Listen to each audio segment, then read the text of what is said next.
भोले बाबा जैसे गुरुओं का प्रभाव शहरों में बहुत ज्यादा बाराचा रहा है। ये गुरु न केवल धार्मिक उपदेश देते हैं, बल्कि जीवन के हर पहलू में मार्गदर्शन भी प्रदान करते हैं। इसका एक कारण है शहरों की भागदौड़ वाली जिंदगी। शहरों में लोग अपने काम और जिम्मेदारियों में इतने व्यस्त हो जाते हैं कि वे अपने मानसिक और भावनात्मक स्वास्थ्य का ख्याल नहीं रख पाते।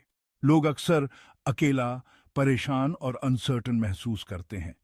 इस भाग दौड़ में वे अपने आप को खो देते हैं और जीवन का असली मकसद भूल जाते हैं। ऐसे में ये गुरु उन्हें एक कम्युनिटी, एक पहचान और जीने का एक मकसद देते हैं। वे लोगों को एकजुट करते हैं और उन्हें एक ऐसा मंच प्रदान करते हैं जहां वे अपने विचार और भावनाएं साझा कर सकते हैं। गांवों में लोग मिलजुल कर रहते हैं। वहां की जीवन शैली में एक सामूहिकता होती है जो शहरों में अक्सर गायब हो जाती है। लोग अपने परिवार और समाज से जुड़े रहते हैं। वे एक दूसरे के सुख दुख में शामिल होते हैं और एक दूसरे का सहारा बनते हैं। उन्हें धार्मिक और सामाजिक पहचान पहले से ही मिली होती है।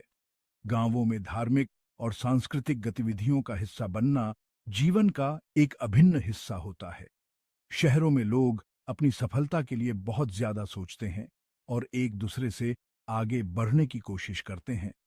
इस प्रतिस्पर्धा में वे अक्सर अपने मानसिक और भावनात्मक स्वास्थ्य को नजरअंदाज कर देते हैं। लोग अक्सर खुद को भटका हुआ और दिशाहीन महसूस करते हैं। वे अपने जीवन के उद्देश्य को समझने में असमर्थ होते हैं। भोले बाबा जैसे गुरु इसी कमी को पूरा करते हैं। वे लोगों को मानसिक शांति और स्थिरता प्रदान करते हैं। ये लोगों को जोड़ते हैं, उन्हें एक जैसा विश्वास देते हैं और जीने का एक तरीका बताते हैं। वे लोगों को सिखाते हैं कि कैसे जीवन की चुनौतियों का सामना करना है और कैसे एक संतुलित और सुखी जीवन जीना है। शहरों में बढ़ता हुआ अकेलापन आजकल एक आम समस्या बन गई है। लोग भीड़ भाड़ वाले शहरों में रहते हुए भी खुद को अकेला महसूस करते हैं। यही अकेलापन गुरुओं को पॉपुलर बनाता है, क्योंकि वे लोगों को एकजुट करने का काम करते हैं। लोग अपने गांव, परिवार और दोस्तों को छोड़कर शहर आते हैं बेहतर अवसरों की तलाश में, लेकिन यहां आकर वे अक्सर खुद को अलग थलग पाते हैं। नए शहर में वे अक्सर खुद को अकेला महसूस करते हैं, क्योंकि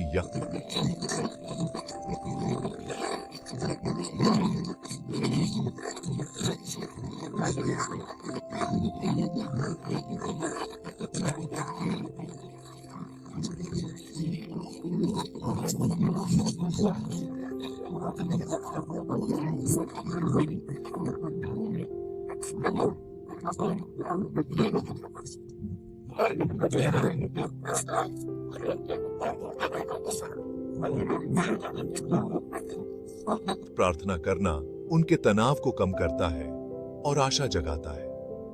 ये गतिविधियां उन्हें एक नई ऊर्जा और सकारात्मकता से भर देती हैं।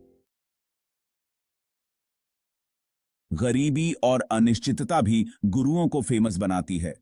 जब लोग अपनी जिंदगी में संघर्ष कर रहे होते हैं, तो वे किसी भी उम्मीद की किरण को पकड़ी दहने की कोशिश करते हैं। गरीब और वंचित लोग अक्सर अपनी जिंदगी बदलने के लिए संघर्ष करते हैं। वे दिन रात मेहनत करते हैं, लेकिन फिर भी उन्हें बुनियादी सुविधाएं नहीं मिल पाती। उन्हें पढ़ाई, स्वास्थ्य सेवा और नौकरी के मौके आसानी से नहीं मिलते हैं।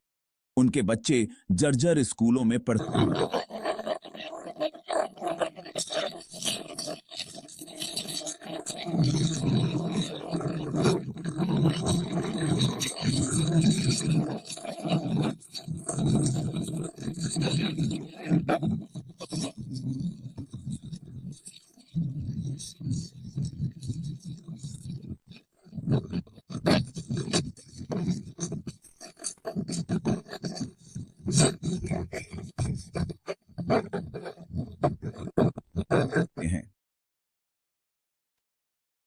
वे कहते हैं कि उनके पास ऐसी शक्तियां हैं जो किसी की भी जिंदगी बदल सकती हैं। वे उन्हें विश्वास दिलाते हैं कि उनकी परेशानियों का हल भगवान या किसी दैवीय शक्ति के पास है। लोग उनकी बातों में आकर अपनी सारी समस्याओं का समाधान उनसे मांगने लगते हैं और इस तरह ये गुरु और भी फेमस हो जाते हैं। #Section 4 अमेरिका बनाम भारत धार्मिक दृष्टिकोण। अमेरिका और भारत दोनों के धर्म के बारे में सोचने का तरीका अलग अलग है। अमेरिका में चर्च और दूसरे धार्मिक जगहों का प्रभाव ज्यादा नहीं है। लोग अपना धर्म चुनने और उसे मानने के लिए स्वतंत्र हैं। भारत में धर्म जीवन का एक बहुत बड़ा हिस्सा है। लोग अपने धर्म और परंपराओं से बहुत ज्यादा जुड़े हुए होते हैं। गुरुओं और धार्मिक नेताओं का समाज पर बहुत प्रभाव होता है। सेक्शन 5 अंधभक्ति बनाम तर्कशीलता। गुरुओं के प्रति भक्तों की अंधभक्ति और तर्कशीलता के बीच हमेशा से एक मतभेद रहा है। कुछ लोगों का मानना है कि गुरु भगवान के भेजे हुए होते हैं और उनकी हर बात बिना किसी सवाल के माननी चाहिए। वहीं दूसरी तरफ कुछ लोगों का मानना है कि हमें अपने दिमाग का इस्तेमाल करना चाहिए और किसी भी बात को आंख बंद करके स्वीकार नहीं करना चाहिए।